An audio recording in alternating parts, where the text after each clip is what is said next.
Shalom, selamat pagi buat semuanya, sahabat saya, orang tua, Bapak Ibu. Saya hanya mau sama-sama mengingatkan ya, karena saya juga mengingatkan diri saya sendiri, yaitu hati yang gembira adalah obat yang manjur ya. Mengapa hal ini sangat penting bagi kita ya? Itu yang harus benar-benar kita pahami ya. Jadi kalau mungkin ada di antara kita yang sampai sekarang bisa berkata saya sudah gembira tapi saya tidak sembuh juga, itu artinya kita belum gembira ya. Karena orang yang sudah memiliki hati yang gembira itu adalah orang yang dalam keadaan apapun dalam hidupnya dia akan tetap bergembira, dia akan berusaha untuk bergembira.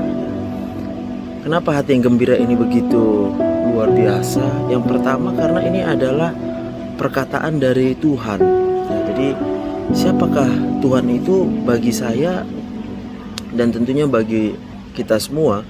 Itu Tuhan adalah yang menciptakan hidup kita. Tanpa Tuhan kehidupan ini nggak ada. Bahkan tanpa Tuhan kehidupan ini tidak akan berlangsung. Kalau saya hari ini hidup itu karena Tuhan, dan kalau besok saya masih hidup juga itu karena Tuhan. Dan kalau saya kemudian harus meninggal, itu juga saya akan kembali kepada Tuhan. Dan saya percaya ini semua adalah hal yang harus kita pahami benar supaya kita bisa menjalani hidup ini dengan sehat tentunya ya. Jadi kita harus mengerti bahwa kalau ini adalah apa yang difirmankan, yang diperkatakan oleh Tuhan Sang Pencipta kita, Sang Pencipta saya, maka kalau hanya saya ingat atau hanya saya perkatakan atau hanya saya katakan ya dengan itu, tidak ada hal yang dapat terjadi.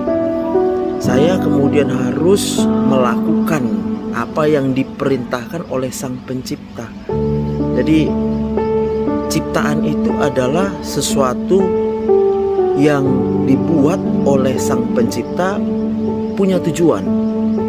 Dan tentunya tujuan saya diciptakan oleh Tuhan adalah bagaimana supaya hidup saya itu menjadi kesenangan buat Sang Pencipta. Jadi Tuhan akan senang lihat saya bergembira tentunya.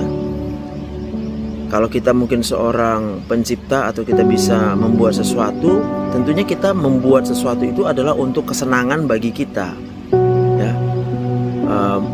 Mungkin bagi beberapa orang berpikir ya udah kalau kita punya anak, nggak ada ya orang yang mau punya anak yang dimilikinya itu untuk menjadi sumber kesedihan bagi dia. Pasti maunya dia adalah bagaimana anak yang dia miliki itu adalah yang membahagiakan buat dia. Sama seperti Tuhan kita ya, Tuhan yang menciptakan hidup kita, Dia ingin supaya hidup kita itu menjadi kesenangan bagi Dia ya, menyenangkan bagi Tuhan ya. Jadi hal yang luar biasa yang harus juga kita mengerti ya. Coba bayangkan dalam tubuh manusia itu ya, sekalipun mungkin ada banyak dokter-dokter ya yang belajar tentang tubuh manusia ya, mempelajari apa yang normal di dalam tubuh manusia, tapi juga dia harus pelajari apa yang menjadi penyakit, lalu dia mencari obat ya. Semuanya berjuang untuk mencari obat ini ya. Tapi jangan sampai kita lupa bahwa yang menciptakan tubuh manusia itu adalah Tuhan. Jadi penyakit-penyakit itu banyak sekali tidak bisa disembuhkan karena apa? Karena obat hampir tidak bisa menyentuh, bukan hanya menyentuh, tidak bisa mendapatkan DNA mana yang mengalami kerusakan di dalam tubuh manusia ya. Jadi DNA ini sekedar kita bisa mengidentifikasi saja sudah hebat ya. Tapi untuk mengetahui lalu kemudian mana DNA yang rusak sehingga timbul satu penyakit, contohnya penyakit gula begitu, itu sesuatu yang sampai sekarang belum bisa ditemukan oleh ilmu kedokteran.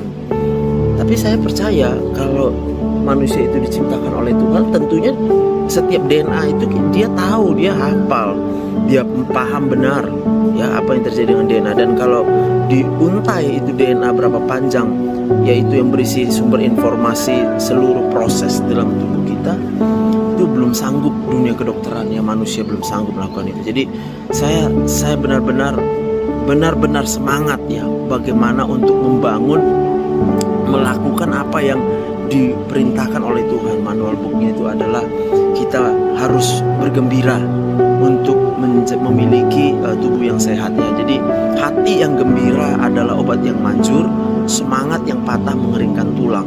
Jadi kita harus bersemangat menjalani hidup ini ya. Jadi saya berdoa ya buat siapapun kita yang mungkin saat ini sedang mengalami penyakitnya, supaya Bapak Ibu menemukan sebenarnya setiap orang bisa bergembira, tetapi seringkali ada hal-hal yang menghambat kegembiraan dalam hidupnya. Dan saya berharap nanti di dalam postingan TikTok saya ini, saya akan terus berusaha untuk memberikan pemikiran-pemikiran ya, ide-ide. Saya minta sama Tuhan supaya Tuhan kasih hikmat, karena tujuan saya hanya untuk bagaimana hidup saya itu menolong orang lain, memberkati orang lain ya. Saya tidak mencari uang lagi ya, sebab saya percaya kita hidup bukan karena uang, kita hidup karena Tuhan.